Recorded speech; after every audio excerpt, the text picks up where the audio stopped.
Apologize to your sister right now, my father screamed, his face turning a terrifying shade of red. He stood in the center of the $25 million smart mansion, pointing a shaking finger directly between my eyes. Apologize to Madison for trying to steal her spotlight, or I will lock you in your room until you learn your place. The air in the room went still. My stepmother, Cynthia. I looked away, pretending to rearrange flowers. Madison, my 30-year-old sister, sat on the velvet sofa, smirking as she clutched the IPO contract to her chest like a trophy. She looked at me with that familiar, practiced innocence, waiting for me to break. I looked at the contract, the $25 billion deal that was built entirely on my code, my sleepless nights, and my mind. Then I looked at my father, Richard. For the first time in my life, I didn't see a giant. I saw a thief. I didn't scream. I didn't cry. I simply straightened my spine and said, calmly, I'll go to my room now. I turned and walked away. Behind me, I heard him bellowing threats about ungrateful children and consequences. But he had no idea what consequences really looked like. Not yet. Before I tell you what happened, the second that door closed, drop a comment below and let me know where you're watching from. I want to see how far this story travels. I closed the door to my room. It didn't slam. It clicked shut with the quiet precision of a bank vault sealing for the night. I walked to my desk and sat down. Not in a panic, but with a strange, cold clarity. I know what you're thinking. Why did I stay? Why did a 30-year-old woman with a genius-level IQ let her father treat her like an unpaid intern for a decade? It's a fair question. The answer isn't simple. It wasn't loyalty. It was a cage built of words. Invisible chains that my father, Richard, had been forging since I was in pigtails. Psychologists call it learned helplessness. But in my house, it was just the rules of engagement. When I was 10, Madison was taking ballet lessons and modeling for local catalogs. I was sitting in the car, doing her math homework so she wouldn't fail the 4th grade. My father would look at me in the rearview mirror and say, your job is to make sure your sister shines. Danielle, that is how you earn your keep. That is how you pay us back for the roof over your head. He groomed me to believe my existence was a debt I could never quite pay off. I wasn't a daughter. I was the service staff. I was the fixer. I was the invisible engine that kept the golden child running. Fast forward 20 years. While Madison was traveling to Ibiza and building her brand as a lifestyle guru, I was in the basement of this glass fortress. I wasn't partying. I was building AURA. Aura wasn't just code. It was a predictive artificial intelligence capable of analyzing market trends faster than any human trader. It was the crown jewel of the IPO. It was the reason investors were lining up to give my father $25 billion. And I built every single line of it. Alone. In the dark. Fueled by cold coffee and the desperate hope that if I just built something big enough, my father would finally look at me and see a person. But he didn't. He saw a resource. I remember the day I finished the core algorithm. I went upstairs, eyes burning from fatigue, to tell him. He didn't even look up from his phone. He just slid a tax form across the marble island in the kitchen. Sign this, he said. I looked at it. It was our family tax return. Under my name. In the box for occupation. It didn't say lead engineer. It didn't say CTO. It said dependent. I was 29 years old. And in the eyes of the IRS and my father, I was a child, a pet, a deduction. He never paid me a salary. He never signed an employment contract. He just gave me an allowance and told me I should be grateful he let me live in his house. They broke me then. I signed the paper with shaking hands because I didn't think I had a choice. But today, staring at the black screen of my laptop, I realized something. They forgot one critical detail about treating someone like a ghost for 30 years. Ghosts can walk through walls. And ghosts know where all the bodies are buried. I opened my laptop. I didn't need to hack into the system. I didn't need to guess passwords. I built this house. I wrote the code for the smart locks, the climate control, the security gates. Richard thought he owned this mansion because he paid for the concrete and the glass. But he didn't own the brain that ran it. I placed my fingers on the keyboard. It was time to remind my father that you should never, ever mistreat the architect of your reality. I didn't type a single line of code. I didn't have to. I had already written the script 3 years ago. Buried deep inside the home automation server under a file named System Diagnostics. It was my failsafe. My panic button? On my screen, a single red icon pulsed. It was labeled Biohazard Protocol. I designed it for earthquakes, wildfires, or chemical spill situations where you need to seal the house hermetically from the outside world. But today, the toxicity wasn't outside. It was downstairs. Drinking scotch and rehearsing a lie. I didn't hesitate. I didn't tremble. I moved my cursor over the button and clicked. The reaction was instantaneous. A deep, mechanical groan vibrated through the floorboards. It sounded like the house itself was waking up in a bad mood. Outside my window, heavy steel shutters, usually hidden inside the window frames, slammed down with the finality of a guillotine blade. One by one, every window in the glass fortress was sealed in metal. The sunlight was choked out, plunging the house into a sudden, artificial twilight. I pulled up the security feed on my laptop. Down in the living room, the scene was chaotic. The massive presentation screen where Madison was practicing her IPO speech had gone black. The Wi-Fi routers, which I controlled, severed every connection to the outside world. No internet. No cell signal booster. Just digital silence.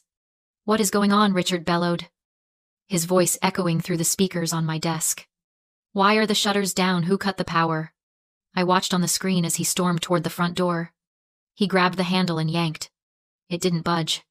The biometric scanner on the wall, usually a welcoming green, was flashing a hard, angry red. He tried the keypad. Nothing. He kicked the door. It was solid oak, reinforced with a steel core. He wasn't going anywhere. "Danielle," he screamed, looking up at the ceiling, knowing intuitively that I was the ghost in the machine. "Unlock this door. This isn't funny." I leaned into my microphone. My voice boomed through the entire house, amplified by the surround sound system, usually reserved for their parties. "Perimeter violation detected," I said. My voice was calm, almost bored. "Lockdown active. All exits sealed. Please remain calm and await authorities." "Open the door!" he roared, his face contorted on the pixelated feed. "I have investors calling in 20 minutes. The rehearsal." "There will be no rehearsal," I said, "and there will be no calls. The signal jamming is active." I watched him pull out his phone, staring at the 0 bars in the corner of his screen. He looked at Madison. She was tapping frantically on her tablet, realizing she couldn't post about her trauma on Instagram because she was offline. But I wasn't done. Locking them in was just the container. Now I had to apply the pressure. I opened the environmental control tab. The house was currently sitting at a comfortable 72 degrees. I clicked the slider and dragged it all the way to the right. Maximum heat. The system warned me that 95 degrees was unsafe for long-term comfort. I bypassed the warning. A low hum started in the vents. The industrial-grade heating system, designed to warm this massive space in minutes, roared to life. "You want to sweat the details for the IPO. Dad," I whispered to the screen. "Let's see how you handle the heat." Downstairs, Richard loosened his tie. He didn't know it yet. But he wasn't standing in a mansion anymore. He was standing in a pressure cooker. And I had just set the timer. The pounding on my door was rhythmic, violent, and desperate. It sounded less like a man, and more like a trapped animal realizing the cage was real. "Open this door," Danielle, Richard screamed. I could hear the wood splintering slightly under the force of his shoulder. "I will break this down. I will drag you out by your hair." I didn't flinch. I didn't look at the door. I looked at the temperature gauge on my monitor, 98 degrees and climbing, and then I opened the file labeled Compliance. My father thought power was shouting. He thought power was the ability to make people afraid. He was wrong. Power is leverage. And thanks to my years of being the invisible, unpaid IT department for his entire life. I had all of it. For the last 5 years, Richard had been funneling money from the company into a series of shell accounts in the Cayman Islands. He thought he was clever. He called them operating expenses. But I built the accounting software. I saw every transaction. I saw every dollar he stole from investors to pay for his cars, his watches, and Madison's influencer lifestyle. I didn't need to hack the bank. I just needed to be a good citizen. I opened the whistleblower portal for the IRS and the SEC. I didn't waste time reading the instructions. I dragged and dropped the file Richard, Sterling, Ledger, Final, PDF. 500 pages of tax fraud, embezzlement, and money laundering. I clicked submit. It took 3 seconds. That was the exchange rate of his legacy. 3 seconds to turn a titan of industry into a federal target. On my second monitor, I had access to his main offshore banking dashboard. He'd made me set up the 2-factor authentication on my phone because he couldn't be bothered to remember the codes. I watched the status indicator. Green, yellow, then a hard, blinking red. Account frozen. Regulatory hold. I leaned back in my chair. It wasn't revenge. It was accounting. He had overdrawn his account with me years ago. Today was just the collection agency calling. Downstairs. The screaming had stopped, replaced by a frantic, high-pitched wail. I switched the security feed to the living room. Madison was holding her phone up, ring light on, trying to live stream to her 2 million followers. Her makeup was streaking down her face in the heat. Guys, please help, she was sobbing into the camera. My psycho sister has locked us in. I tapped the cellular signal booster icon on my control panel and hit disable. On the screen, Madison's video froze. She tapped the screen furiously. She held the phone up to the ceiling, walking in circles, begging for a signal. But there was nothing. No 5G. No LTE. No Wi-Fi. I had just erased them. They were trapped in a silent, boiling glass box with no money, no audience, and no way out. Richard was pacing the floor, loosening his tie. His shirt soaked through with sweat. He looked at his phone, then at the darkened windows. For the first time in his life, he was realizing that his money couldn't buy him a breeze, and his shouting couldn't open a lock. He was offline, and I was the only admin left. By the morning of the second day, the glass fortress smelled like expensive cologne and fear. The temperature inside was holding steady at 96 degrees. My monitors showed Richard sitting on the floor outside my bedroom door, his back against the wall, his head in his hands. He looked broken. His tailored shirt was stained with sweat. His hair, usually gelled into aggressive perfection, was wild and damp. He wasn't screaming anymore. He was weeping. A piece of paper slid under my door. I picked it up. The handwriting was shaky, stripped of its usual sharp angles. I'm sorry. You win. Please. Danielle. We can't breathe out here. We are a family. Open the door. I stared at the note. And for a second, my chest tightened. This was what I had wanted my whole life. Wasn't it? An admission. A surrender. Acknowledgement that I held the power. I zoomed in on the security feed and recognized the truth. This wasn't remorse, it was the delusion of power. When narcissists lose control, they don't grow a conscience. They perform one. Richard wasn't crying because he'd exploited me for 30 years. He was crying because his ATM had stopped working. I knew opening the door meant facing a cornered predator. Not a father.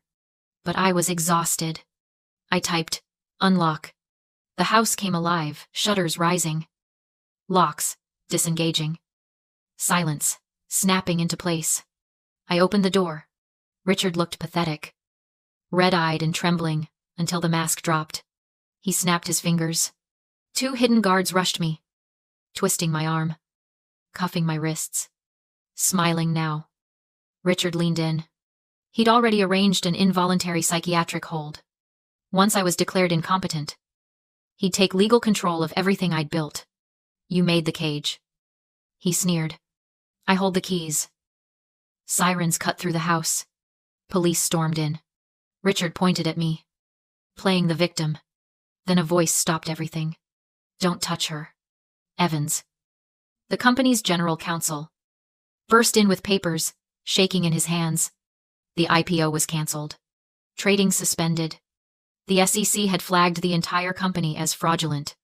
Richard tried to claim ownership of my work for hire. Evans shut him down. There were no contracts, no salary, no employment records. Richard had listed me as a dependent to save on taxes. Because he never paid me, he owned nothing. I had registered the copyright that morning. AURA was mine. Without it, his company was an empty shell, and he was under investigation for tax fraud. They took Richard away in handcuffs. His empire hadn't collapsed because I locked him out, but because he'd never valued me enough to write a paycheck. 6 months later, I signed a licensing deal as a majority owner. Not a dependent. A partner. To anyone trapped in a room you didn't build, your worth is not something they grant you. It's something you already own. And sometimes, to save yourself, you have to walk away and let the bridge burn. Freedom tastes better than fear.